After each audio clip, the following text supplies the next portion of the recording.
Hello. Yeah, thanks a lot for the intro. I tried to go on that side and come from this side, from the back end, but there's too many chairs out there, so I came to the front end. So, yeah, today I will attempt to explain you a bit about how to scale your microservices. As said, my name is Traian Anghel. I'm responsible for the microservices development at MultiversX. And basically, in today's rapidly evolving tech landscape, microservices have emerged as the go-to architectural style for building resilient and scalable applications. But as systems grow and demands increase, how do we ensure these individual services scale effectively to meet the challenge? Welcome to our session on scaling microservices, and we'll delve into the strategies, the best practices, and tools that will equip you to scale your microservices confidently, ensuring they remain agile and efficient as your user base or data volume grows. Scaling is not important until it is. We all have used platforms that became unresponsive at launch or during a certain campaign. Although functionality is the reason why users flock to your platform, while also it is humbling to see your platform slow down due to usage, when it is grinding to a halt and you're giving a bad impression to the community about your product, things change a bit. The dApp needs to stay alive at all times. In this presentation, I will give you a glimpse over 4 parts about scaling the microservices. The first one is the measure part, and maybe one of the most important lessons, to first measure and then cut. Then we'll go a bit to the tooling side. We'll present Grafana and Locust as tools for enabling and looking at metrics and doing load testing.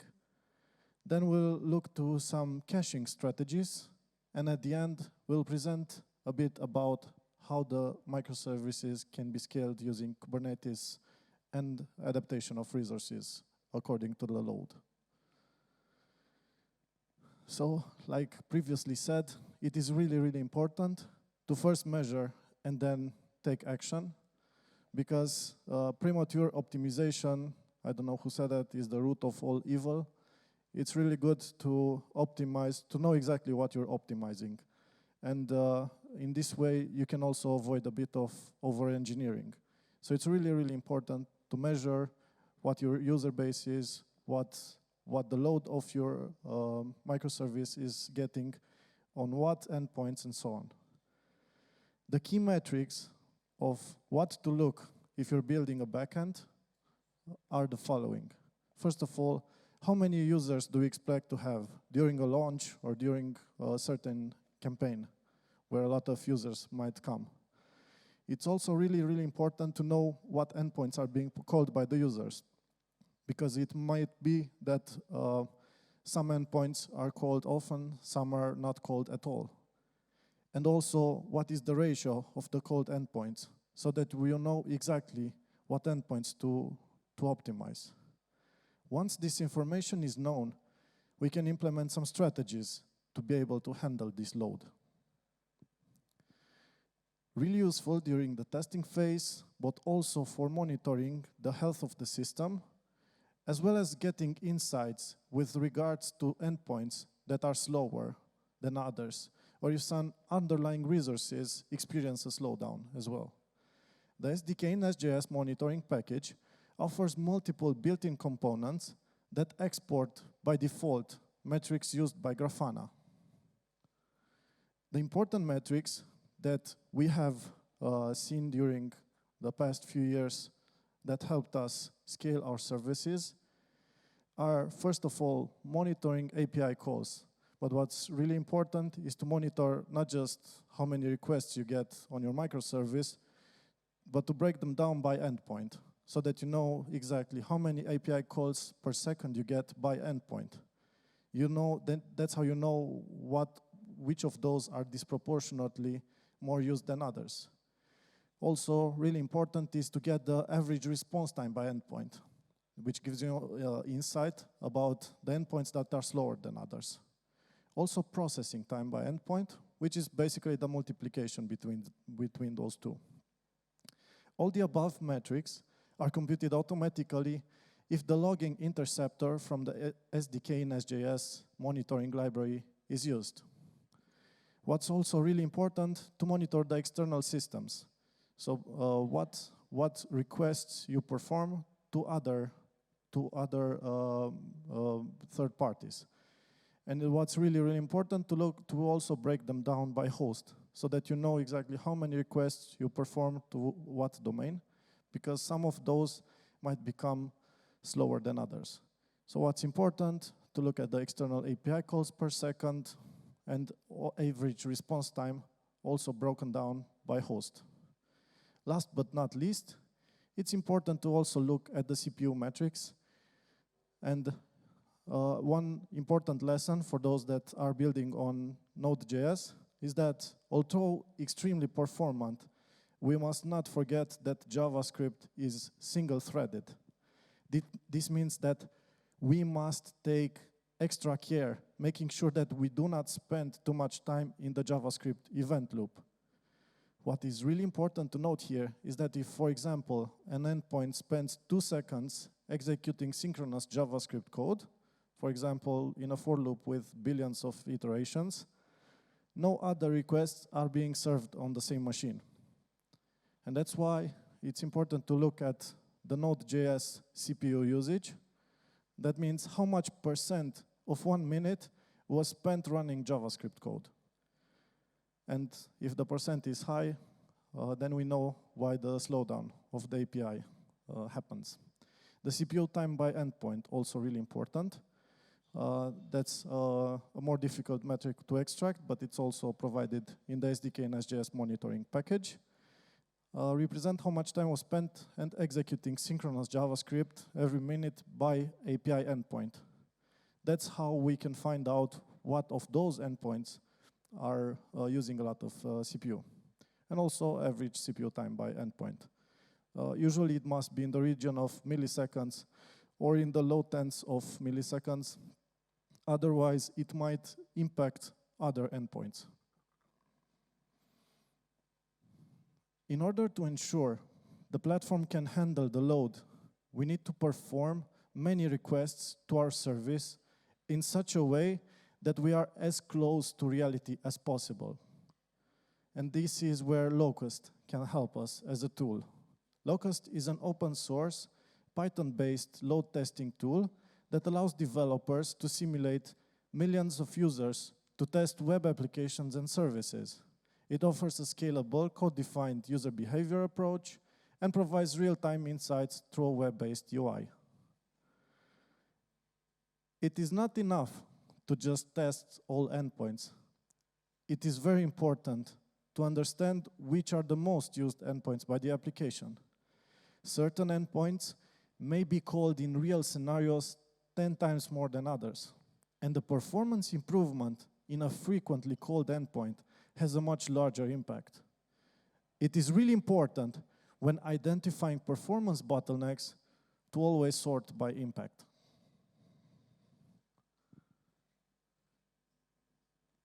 As mentioned earlier, you always need to keep in mind that your dApp can grow really strong in a short period of time, and you need to be prepared for that. By applying some easy-to-implement best practices, you can ensure that your microservice is ready to scale anytime with little effort. Always think big.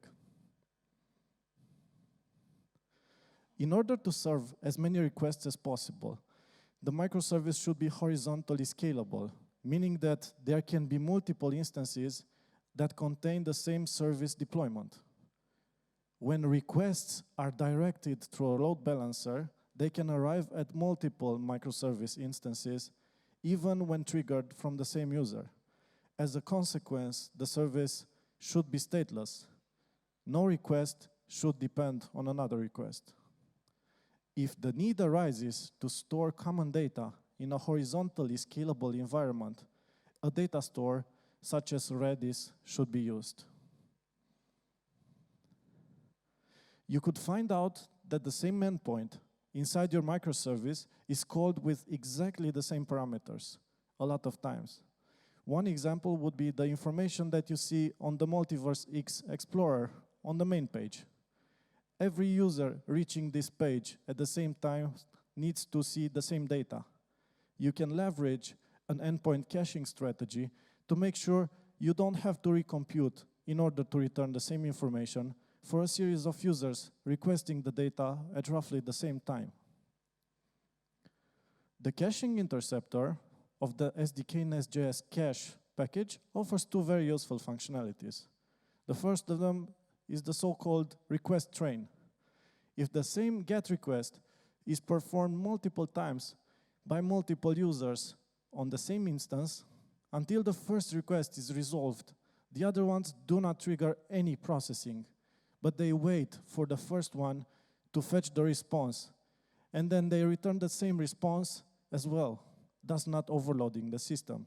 It's especially useful if an endpoint suddenly starts to experience a slowdown. It should also provide some level of help during denial of service or distributed denial of service attacks. The second functionality offered by the caching interceptor is round-time caching. The same response of a given GET request with the same path is returned during the next 3 seconds, thus making endpoints called very often much more responsive and protecting the underlying resource. It will also help during denial of service or distributed denial of service attacks. This leverages the specific use case inside MultiversX, where the data on the blockchain changes every 6 seconds. And the period of 3 seconds of caching is a good rule of thumb to return the same data. Inside the code of the microservice, there can be a value that is needed often, which might need some computationally intensive process or needs fetching from a remote API. A good example would be the price of EGLD, which might be needed in multiple places of the microservice. Instead of performing a call to the MultiversX API or maybe some other service provider, every time the price is needed, this information can be cached. Its TTL, or time to live, can vary depending on the accuracy of the data needed.